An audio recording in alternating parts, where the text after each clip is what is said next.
Presiden Joko Widodo resmi membuka konferensi tingkat tinggi ke-42 ASEAN di Labuan Bajo. Secara khusus, Presiden memberikan waktu sambutan kepada Timor Leste yang baru pertama kali mengikuti KTT ASEAN.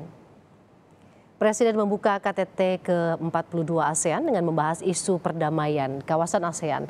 Dalam keketuaan Indonesia di ASEAN, Jokowi mengapresiasi masuknya Timor Leste sebagai anggota baru ASEAN. Perdana Menteri Timor Leste berterima kasih kepada Indonesia atas keikutsertaannya menjadi anggota ASEAN. Ia menyebut ASEAN menjadi salah satu kendaraan untuk memajukan kerjasama politik, ekonomi, dan keamanan Timor Leste di kawasan Asia Tenggara. Usai pembukaan, para pemimpin negara ASEAN melakukan pertemuan tertutup dengan perwakilan ASEAN di bidang politik, ekonomi, dan kepemudaan. Para pemimpin ASEAN yang saya hormati, saat ini ekonomi global belum sepenuhnya pulih. Rivalitas semakin tajam, dinamika dunia semakin tidak terprediksi, dan yang menjadi pertanyaan, apakah ASEAN hanya akan menjadi penonton? Apakah ASEAN hanya akan diam? Serta apakah ASEAN mampu menjadi motor perdamaian dan pertumbuhan? Mari bekerja keras menjadikan ASEAN Matters epicentrum of growth. Dan dengan ini saya nyatakan KTT ke-42 ASEAN dibuka.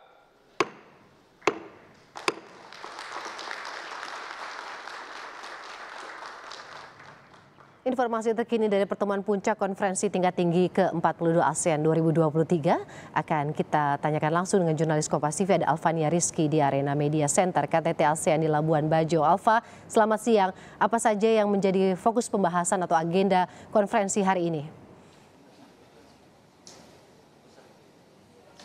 Selamat siang, Waro dan juga saudara. Ada berbagai isu yang kemudian dibahas dalam pertemuan konferensi tingkat tinggi ASEAN ke-42 pada hari ini. Tadi dibuka dengan pembukaan secara resmi KTT ASEAN ke-42 yang dipimpin langsung oleh Presiden Joko Widodo. Tadi Presiden juga sempat mengapresiasi keikutsertaan dari Timor Leste yang baru saja masuk menjadi anggota ASEAN dan menjadi anggota ke-11 yang di keanggotaan ASEAN ini. Kemudian tadi Perdana Menteri Timor Leste juga memberikan sedikit sambutan dan berterima kasih juga atas keketuaan Indonesia karena telah memperbolehkan Timor Leste menjadi anggota ASEAN, dan ini akan menjadi kendaraan bagi Timor Leste untuk memajukan negaranya dalam bidang kerjasama ekonomi, politik, menjaga keamanan kawasan tentu saja. Tentu saja yang menjadi bahasan utama dalam pertemuan konferensi tingkat tinggi hari ini adalah isu politik dan keamanan kawasan yang kemarin digadang-gadang oleh Presiden Joko Widodo akan secara khusus dibahas dalam konferensi tingkat tinggi ke-42 ini.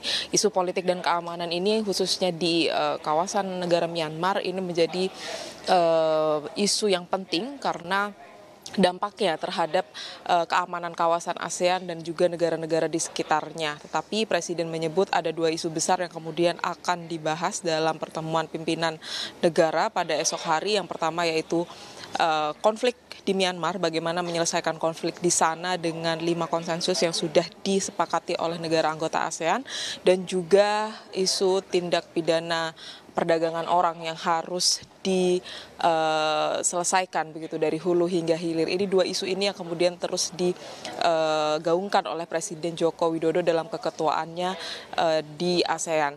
Tadi sudah berlangsung pertemuan tingkat tinggi antara pimpinan negara ASEAN dengan delegasi ASEAN di berbagai bidang. Ada bidang ekonomi dan juga bidang politik, yaitu parlemen, dan sudah selesai. Saat ini tengah berlangsung pertemuan antara pimpinan negara ASEAN dengan delegasi ASEAN dari bidang kepemudaan yang juga harapannya akan menghasilkan delegasi-delegasi, maksud saya deklarasi-deklarasi yang baik begitu, dan nantinya hasil dari pertemuan ini akan dibawa pada pertemuan tingkat tinggi esok antara para pimpinan negara dan melahirkan deklarasi-deklarasi tersebut.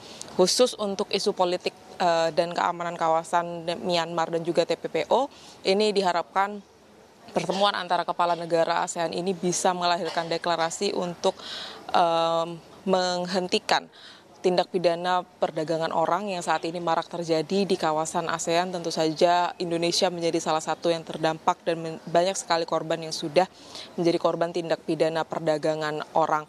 Tadi dikonfirmasi ada 8 negara ASEAN, anggota ASEAN yang hadir dalam KTT ke-42 ini kecuali Myanmar yang memang memilih untuk tidak hadir walaupun sudah diberikan kursi tetap pada ruang pertemuan tadi. Saya melihat ada 1 kursi kosong dengan bendera Myanmar, tapi memang Myanmar tidak datang dan kemudian Thailand yang memang tidak bisa datang karena harus menyelenggarakan pemilihan umum pada 14 Mei 2023 mendatang. Nanti malam akan ada jamuan makan malam yang dipimpin langsung oleh Presiden Joko Widodo untuk kemudian bisa berbincang santai begitu dengan para pimpinan negara ASEAN dan dilanjutkan pada acara puncak esok hari untuk mengetahui apa hasil dari pertemuan KTT ASEAN ke-42 ini dan deklarasi-deklarasi apa tentu saja yang bisa meningkatkan kerjasama menjaga keamanan kawasan di ASEAN. Ada pembahasan-pembahasan yang kemudian menjadi highlights gitu ya dari Presiden Joko Widodo, konflik di Myanmar, kemudian tindak pidana perdagangan orang di kawasan ASEAN. Tapi kita tahu ini Labuan Bajo adalah lokasi yang indah untuk wisata. Apakah juga ada nantinya acara yang kemudian mungkin lebih santai dilakukan untuk melihat langsung keindahan Labuan Bajo di sana dari Indonesia untuk memperlihatkan kepada seluruh delegasi, Alfa? Ya, tadi pada penerimaan pimpinan negara di Hotel Murorah di awal Presiden menyambut para pimpinan negara yang tiba di hotel atau di venue utama. Ini sempat para pemimpin negara ini menengok di belakang Hotel Murorah. Ini memang sudah ada pinisi yang terparkir di sana sembari dengan pemandangan indah dari Labuan Bajo. Kemudian nanti malam di acara jamuan makan malam saya juga sempat ikut mengecek ke sana begitu, memang di sana tempatnya sangat indah dan akan dilakukan juga ada kembang api begitu sehingga bisa menghibur para pemimpin negara di tengah pertemuan serius dan bahasan-bahasan serius yang diharapkan bisa menghasilkan deklarasi KTT ASEAN ke-42 ini, Woro. Baik, terima kasih jurnalis Kompas TV Alfania Rizky dari Arena Media Center KTT ASEAN di Labuan Bajo, Nusa Tenggara Timur.